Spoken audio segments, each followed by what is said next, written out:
What's up everyone, John Rettinger from Techno Buffalo here, and welcome back to another edition of Ask the Buffalo, where you can ask me anything you want, tech, personal, or somewhere in between. You could ask a question, we put a post up on the site, or you could use Twitter with the hashtag AskTheBee. So let's go ahead and get started.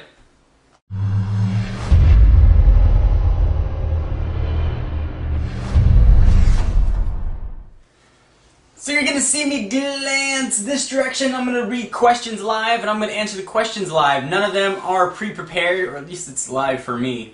I guess every video is probably live for me since I'm filming it, but there's no scripted business here. I'm going to answer all your questions right off the top of my head. And I'm going to watch the clock because I do sometimes like to hear myself talk, and I can let these Ask the Buffalo videos get like 45 minutes long, and I know you guys will get bored with that. So let's get started. Alright, the first question comes from Techno Buffalo, the post. This is from Matthew Stofukis. Is the Pre-3 keyboard better than the Torches? Well, Matthew, at the Palm event, they let us hold the Pre-3 and use the keyboard on the Pre-3, but they had to actually hold it while we were holding it. So I didn't get a chance to use the keyboard as much as I would have liked. I will tell you my first impressions that it felt very good. The keyboard on the Torch I think is absolutely outstanding as well. I'm inclined to believe that the Torch keyboard is probably going to be a little bit better than the Pre-3, but that has yet to be seen. So, I don't know. Alright, next, let's jump over to Twitter with the hashtag AskTheBee. This is from XLucaJX. What is your favorite childhood memory?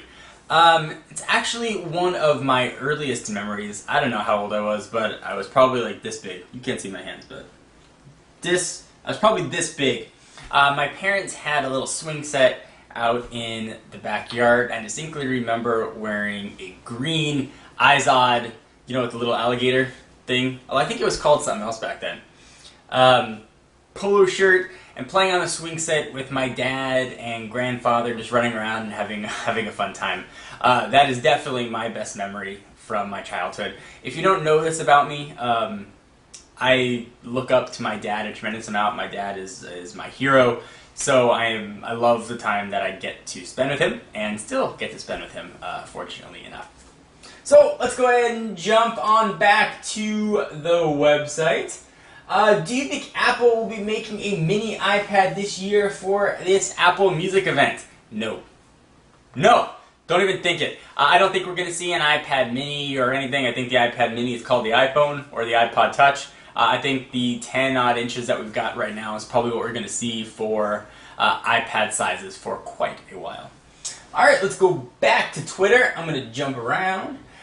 This one's going to go to Nicholas Leone. What time of phone do you use? I think he's trying to say what type of phone do you use. Depending on my feeling of the day, I go back and forth between actually what I've got in my pocket right now. The iPhone 4, this is the red one that got converted, and a HTC Inspire. I refuse to call it 4G. I've used the Inspire and I've used the Atrix. I like the bigger feel of the Inspire, and I don't like Moto Blur. I know that there are third-party stuff you can put on it, but I just happen to like the Inspire. So when I feel like I want to go Android, that's what I'm rocking. When I feel like I want to switch back to Apple, this is the phone that I use. So I switch between both of those. Probably about 50-50 too. Generally, I'll use the iPhone on the weekends. During the week, I will use Android. Okay, so let's go jump back to the website and pick another question. When do you think the iPhone 5 will come out? And that one's from Mark Phillips. Well, Mark, there's been a lot of rumors of delays, but those are just rumors on rumors. No one knows anything until Apple announces it. A delay, I guess, of sorts, so varying from the June release cycle, would make sense. I think it would unify the release cycle of the CDMA and the GSM iPhone. If I remember correctly, the Verizon iPhone came out in February. The iPhone 4 was released the previous June. So there's a big gap right there. I think if Apple were to release an iPhone 5 in June, the folks who bought the CDMA iPhone, which I believe accounts for 4% of iPhone users, would probably be a bit upset that their phone was obsolete in a shorter period. So I don't know. Nobody but Apple knows. If anybody tells you they know, they are lying to you. And don't let them lie to you. Alright, let's switch back to Twitter. Let's jump around to Kevin Wynn. Since phones these days have many gigabytes of memory, do you think in the near future, 10 to 20 years, we'll see as much as a terabyte?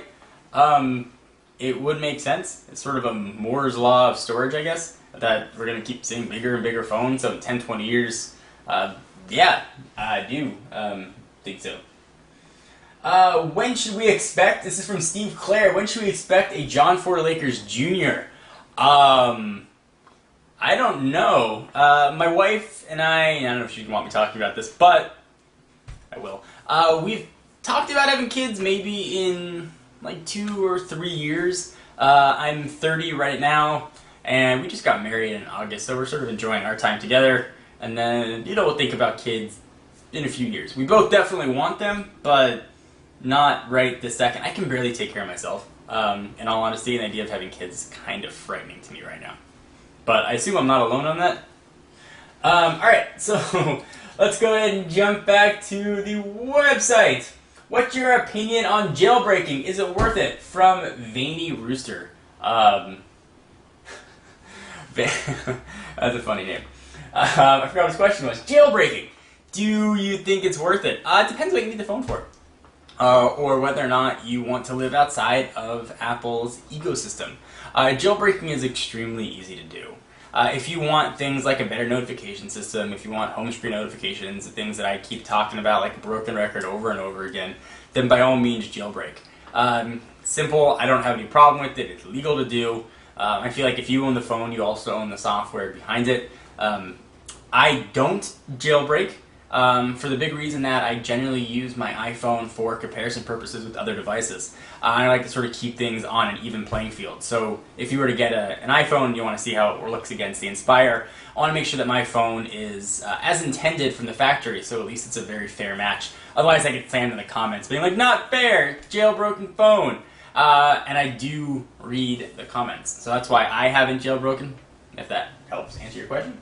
Alright, we'll answer a few more. I don't know how long this video is getting. I got bad eyesight, I can't see the counter. Alright, should I get the iPad 2 or wait for the 3? It's from Same Difference 9. Dude, I can't answer that for you. The iPad 2 just came out. If you want a tablet, I would go for the iPad 2. What I generally tell people, and not just Apple, but tech in general, a good way if you feel the need to upgrade, and certainly there's no need to upgrade and just spend money, but if you do sort of feel that itch and desire and you have the means, a good way to go is to sell your last generation hardware a month or so before the release or expected release of the new device. So iPad 2 came out last month.